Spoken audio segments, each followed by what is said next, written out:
રાજા ભર્તરી અને પિંગલાની કથા।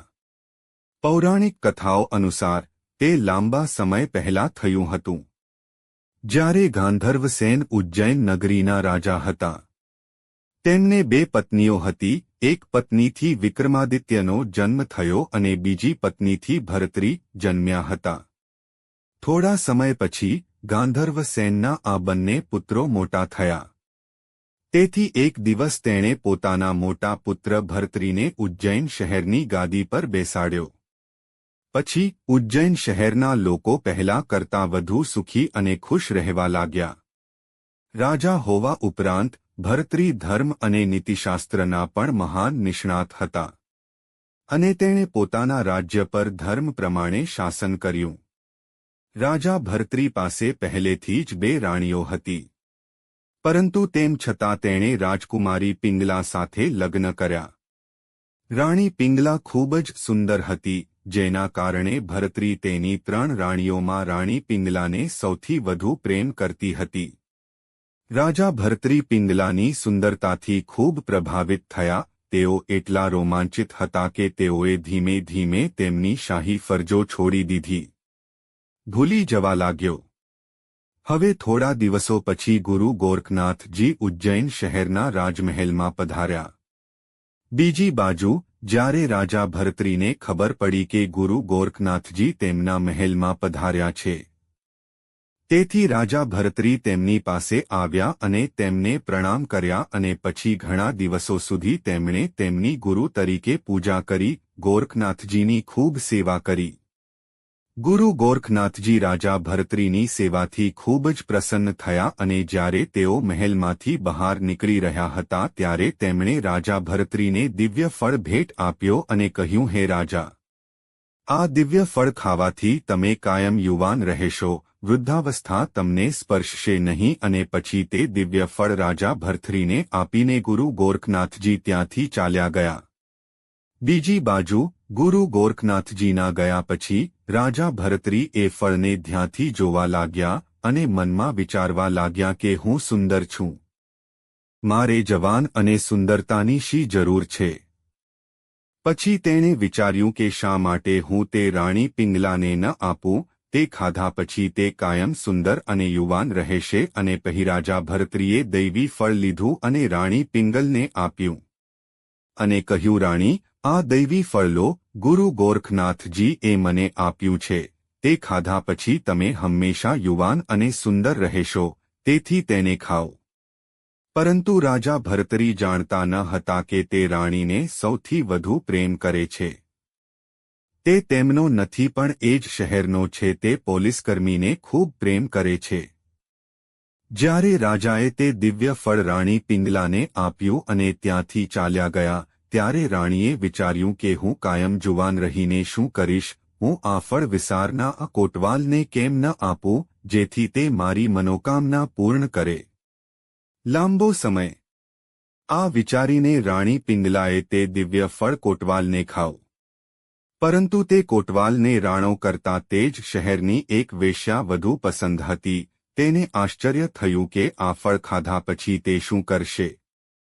હું આ લઉં છું અને વેશ્યાને આપું છું જેથી તે હંમેશા જુવાન અને સુંદર રહે। અને તેણે તે ફળ લીધું અને વેશ્યાને આપ્યું। પરંતુ જ્યારે તેને આ ફળની દિવ્યતા વિશે ખબર પડી ત્યારે તેણે વિચાર્યું કે જો હું આ દિવ્ય ફળ ખાઈશ તો હું કાયમ યુવાન અને સુંદર રહીશ, પણ મારે આ ખરાબ કર્મ આખી જિંદગી કરવા પડશે અને મને આ પ્રકારના જીવનમાંથી ક્યારે આઝાદી મળશે નહીં। પછી થોડા સમય પછી તેના મનમાં આ વિચાર આવ્યો કે કેમ હું આ ફળ લઈને રાજા ભર્તરીને ન આપું, કારણ કે જો તમે દૈવી ફળ ખાશો તો તમે કાયમ સુંદર અને યુવાન બની જશો, જેથી લોકોને લાંબા સમય સુધી તમામ સુખ સુવિધાઓ મળતી રહેશે। કારણ કે રાજા ભર્તરી પોતાની પ્રજાને ખૂબ ચાહતા હતા। એમ વિચારીને વેશ્યાએ તે દિવ્ય ફળ લઈ રાજા ભર્તરીને આપ્યું। એ દિવ્ય ફળ જોઈને રાજા ભર્તરી આશ્ચર્યચકિત થઈ ગયા। સૌપ્રથમ તેઓ એવું લાગતું હતું કે કોઈએ રાણી પિંગલા પાસેથી આ દૈવી ફળ ચોરીને આ વેશ્યાને આપ્યું છે। તેથી તેણે વેશ્યાને પૂછ્યું, આ ફળ તને કોણે આપ્યું છે? તેથી આ શહેરના કોટવાલે મને આ ફળ એક કૂતરાનું નામ આપ્યું અને કહ્યું કે આ ફળ ખાવાથી તમે હંમેશા યુવાન અને સુંદર રહેશો. પરંતુ મારે તેની સૌથી વધુ જરૂર છે. તેથી જ હું તમારી પાસે આ ફળ લઈને આવ્યો છું. વેશ્યાની વાત સાંભળીને રાજાએ તરત જ સૈનિકો મોકલીને કોટવાલને બોલાવ્યો. પછી જ્યારે કોટવાલ રાજા સમક્ષ હાજર થયો ત્યારે તેણે પૂછ્યું, આ ફૂલ તમારી પાસે કેવી રીતે આવ્યું? કોટવાલે કહ્યું, મહારાજ, તમારી રાણી પિંગલાએ મને આ ફળ આપ્યું છે. અને એવું કહેવામાં આવ્યું હતું કે જો તમે આ દિવ્ય ફળ ખાશો તો તેને ખાધા પછી તમે હંમેશા યુવાન અને સુંદર રહેશો. આ સાંભળીને રાજા ભર્તરીને હૃદયમાં ઊંડો આઘાત લાગ્યો. તે મનમાં વિચારવા લાગ્યો કે હું જેને સૌથી વધુ પ્રેમ કરતો હતો તે રાણી મારી સાથે છેતરપિંડી કરી રહી છે. હું પણ કેવો મૂર્ખ હતો એ વિચારવામાં કે હું રાણી પિંગલાને જેટલો પ્રેમ કરું છું હું કરું છું. તેણી મને સમાન રીતે પ્રેમ કરતી હોવી જોઈએ. આ પછી રાજા ભર્તરીએ તમામ આસક્તિ અને બંધનો છોડી દીધા. તેમનું આખું રાજ્ય તેના નાના ભાઈ વિક્રમાદિત્યને સોંપ્યું, ત્યાગ અપનાવ્યો અને તે જ શહેરમાં એક ગુફામાં ગયો અને સખત તપસ્યા કરવા લાગ્યો. ભર્તરી તપસ્યા કરતી વખતે ઘણો સમય વીતી ગયો ત્યારે તે સ્વર્ગમાં ગયો. રાજા દેવરાજ ઇન્દ્રને ડર લાગવા લાગ્યો કે રાજા ભર્તરી કદાચ વરદાન મેળવીને તેનું સિંહાસન છીનવી લેશે. તેથી તેણે તપસ્યા કરી રહેલા ભર્તરી પર એક મોટો સપંથર નાખ્યો. પરંતુ તપશ્ચર્યામાં બેઠેલા રાજા ભર્તરીએ એક હાથે પથ્થરને રોક્યો અને તપસ્યામાં મગ્ન રહ્યા. અને ઘણા વર્ષો સુધી તે પથ્થરને એક હાથમાં પકડી રાખ્યો. તપસ્યા કરવાને કારણે એ પથ્થર પર ભર્તરીના પંજાની નિશાની થઈ ગઈ અને આ નિશાન આજે પણ ભર્તરીની ગુફામાં ભર્તરીની મૂર્તિની ઉપરના પથ્થર પર જોઈ શકાય છે. તે ગુરુ ગોરખનાથની નજીક ગયો. તેમના શિષ્ય બનવા વિનંતી કરવા લાગ્યા. રાજા ભર્તરીનો વારંવાર વિનંતીઓને કારણે ગુરુ ગોરખનાથજીએ તેમને પોતાનો શિષ્ય બનાવ્યો. પરંતુ ગુરુ ગોરખનાથજીના કેટલાક શિષ્યોને શંકા થવા લાગી કે જે વ્યક્તિ પોતાનું જીવન મહેલમાં વિતાવે છે તે ત્યાગનું જીવન કેવી રીતે જીવી શકે. અને તેણે આ વાત તેના ગુરુ ગોરખનાથજીને કહી. ત્યારે ગોરખનાથજીએ કહ્યું, શિષ્યો ચિંતા ન કરો, આમ કરો, તે તમારા કરતાં સારો શિષ્ય બનશે. આ સાંભળીને તે શિષ્યોએ ફરી ગોરખનાથજીને કહ્યું કે અમે માની શકતા નથી. તમને ભર્તરી પરીક્ષા આપવા વિનંતી કરવામાં આવે છે. શિષ્યોની વાત સાંભળીને ગુરુ ગોરખનાથજીએ થોડીવાર વિચાર કર્યો અને પછી પોતાના શિષ્યોને કહ્યું, ઠીક છે, હું તમારા બધાની શંકા ચોક્કસપણે દૂર કરીશ. તે પહેરાજા ભર્તરી એ શિષ્યો સાથે ગુરુ ગોરખનાથજીના આશ્રમમાં રહેવા લાગ્યા. ગોરખનાથજીએ તેમના શિષ્યોને કહ્યું, જુઓ, રાજા હોવા છતાં ભર્તરીએ વાસના, ક્રોધ, લોભ અને અહંકાર પર વિજય મેળવ્યો લીધા છે. આ સાંભળીને શિષ્યોએ કહ્યું, ગુરુદેવ, આ કેવી રીતે શક્ય છે? જન્મથી જ તેનો ઉછેર મહેલમાં થયો છે. શિષ્યોની વાત સાંભળીને ગોરખનાથજી કહ્યું, રાહ જુઓ, હવે હું તમને આ બધાની સાબિતી આપીશ. પછી તેણે ભર્તરીને બોલાવ્યો અને કહ્યું, ભર્તરી, તું જા અને જંગલમાંથી રસોઈ માટે લાકડા લઈ આ. ગુરુની આજ્ઞા મળ્યા પછી ભર્તરી લાકડા લાવવા માટે અર્ધનગ્ન પગે જંગલ તરફ ગયો. થોડા સમય પછી જ્યારે તેણે લાકડા એકત્ર કર્યા અને આશ્રમમાં પાછા આવવા લાગ્યા પછી ગોરખનાથજીએ બીજા શિષ્યોને કહ્યું, જાઓ અને ભર્તરીને એવી રીતે મારજો કે તેના માથા પરથી લાકડાનો પોટલો પડી જાય. ગુરુદેવની સલાહથી શિષ્યો ભરતનારી પાસે ગયા અને તેણે ભર્તરીને એટલો જોરથી ધક્કો માર્યો કે તેના માથામાંથી લાકડાનો પોટલો પડી ગયો. આ જોઈને ભર્તરીએ જમીન પર પડેલા લાકડા ભેગા કરવા માંડ્યા. ચહેરા પર ઉદાસી કે આંખોમાં ગુસ્સો નહોતો. આ જોઈને ગોરખનાથજીએ પોતાના શિષ્યોને કહ્યું, જુઓ, ભર્તરીએ ક્રોધ પર વિજય મેળવ્યો છે. પણ પછી શિષ્યોએ ગોરખત્થાજીને કહ્યું, મેં બધાએ સ્વીકાર્યું કે ભર્તૃએ પોતાના ગુસ્સા પર કાબૂ રાખ્યો છે, પરંતુ તમારે હજી પણ પરીક્ષણ કરવું પડશે, પણ લેવી પડશે. ત્યારે ગુરુદેવે પોતાની યોગશક્તિથી એક મહેલ બનાવ્યો.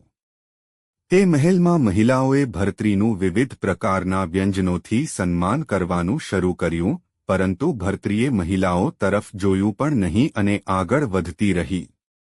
આ જોઈને ગોરખનાથજીએ કહ્યું, શિષ્યો, હવે તમને ખાતરી થઈ ગઈ છે કે ભર્તૃએ લોભ અને વાસના જીત્યા છે. તેમ છતાં શિષ્યોએ કહ્યું, ગુરુદેવ, એક છેલ્લી પરીક્ષા લો. દરમિયાન ભર્તૃ લાકડા લઈને આશ્રમમાં આવ્યો હતો. ત્યારે ગોરખનાથજીએ ભર્તૃને કહ્યું, વત્સ, સંપૂર્ણ ત્યાગ પ્રાપ્ત કરવા માટે તમારે 1 મહિના સુધી રણમાં ખુલ્લા પગે મુસાફરી કરવી પડશે. આ સાંભળીને ભર્તૃએ કહ્યું, ગુરુદેવ, હવેથી હું કામ શરૂ કરું છું. એ પછી ભર્તૃ ચાલતો રહ્યો અને રણમાં પહોંચ્યો. તે સમયે રણ એટલું ગરમ હતું કે જો તમે તેના પર પગ મૂકશો તો તે બળી જશે. સમય ધીમે ધીમે પસાર થતો ગયો અને એક દિવસ ગુરુ ગોરખનાથજી તેમના શિષ્યો સાથે ત્યાં પહોંચ્યા. અને પછી પોતાના યોગની શક્તિથી તેણે તે રણભૂમિમાં એક વૃક્ષ ઉગાડ્યું. સફરમાં અચાનક ભર્તૃ જ્યારે તેના પગ પેલા ઝાડના છાંયડા પર આવ્યા ત્યારે તે જાણે ગરમ અંગારા પર પગ મૂક્યો હોય તેમ કૂદી પડ્યો અને તે મનમાં વિચારવા લાગ્યો કે આ વૃક્ષ આ નિર્જન રણમાં કેવી રીતે આવ્યું. તે ઝાડની છાયામાંથી દૂર થઈને ચાલવા લાગ્યો. આ જોઈને ગોરખનાથજી પ્રસન્ન થઈ ગયા અને પોતાના શિષ્યોને કહ્યું, જુઓ, એ દાસીને જુઓ જેના પગ રાજમહેલમાં ગાલીચા પરથી ક્યારે ઉતરતા નથી હતા. આજે તે આ રણમાં ખુલ્લા પગે ચાલી રહ્યો છે. તે પછી ગોરખનાથજીએ પોતાનું રૂપ બદલી નાખ્યું અને ભર્તૃ પાસે ગયા અને કહ્યું, વત્સ, આ ઝાડ નીચે થોડો આરામ કરો. ત્યારે ભર્તૃએ તેને કહ્યું, હું મારા ગુરુદેવની આજ્ઞાનો અનાદર કરી શકતો નથી. મારા ગુરુદેવે મને આ રણમાં 1 મહિના સુધી ખુલ્લા પગે ચાલવાનો આદેશ આપ્યો હતો. ફરીથી ભર્તૃ જ્યારે તેઓ થોડે દૂર ગયા ત્યારે ગોરખનાથજીએ પોતાની યોગશક્તિથી તેમના માર્ગમાં એવી કાંટાળી ઝાડીઓ ઊભી કરી કે તેમના કપડાં ફાટી ગયા. કાંટા તેના પગને ચૂંટવા લાગ્યા, છતાં ભર્તૃએ નિસાસો નાખ્યો નહીં. આ જોઈને ગુરુ ગોરખનાથજીએ પોતાના યોગની શક્તિથી અગ્નિ કરતાં વધુ ગરમી ઉત્પન્ન કરી. એ પછી ભર્તૃનું ગળું તરસને કારણે સુકાવા લાગ્યું.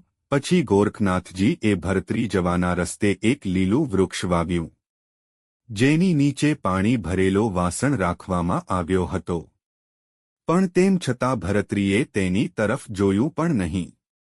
પછી થોડા સમય પછી તેણે તે જોયું, સામેથી ગુરુ ગોરખનાથજી આવી રહ્યા છે. અને જ્યારે તે તેની નજીક આવ્યો ત્યારે તેણે તેના ગુરુને પ્રણામ કર્યા. પછી ગોરખનાથજીએ ભર્તૃને પૂહ્યું. તેને ગળે લગાડતા તેણે કહ્યું, વત્સ, હું તારાથી ખૂબ જ ખુશ છું અને હું તમને વરદાન આપવા માંગુ છું. તમે જે ઈચ્છો તે લો. આ સાંભળીને ભર્તૃ બોલ્યા, ગુરુદેવ, તમે મારાથી પ્રસન્ન છો તો મારે બીજું શું જોઈએ? કારણ કે શિષ્ય માટે ગુરુનું સુખ જ સર્વસ્વ છે. તમે મારાથી સંતુષ્ટ છો, મારું જીવન સફળ થયું છે. તારા આશીર્વાદ સિવાય મારે કંઈ જોઈતું નથી. શિક્ષક ગોરખનાથજીએ કહ્યું, તું ધન્ય છે ભર્તૃ. જ્યાં સુધી આ જગત છે ત્યાં સુધી તારું નામ પૃથ્વી પર અમર રહેશે.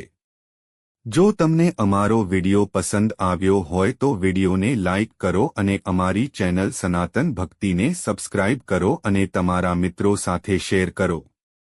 આભાર.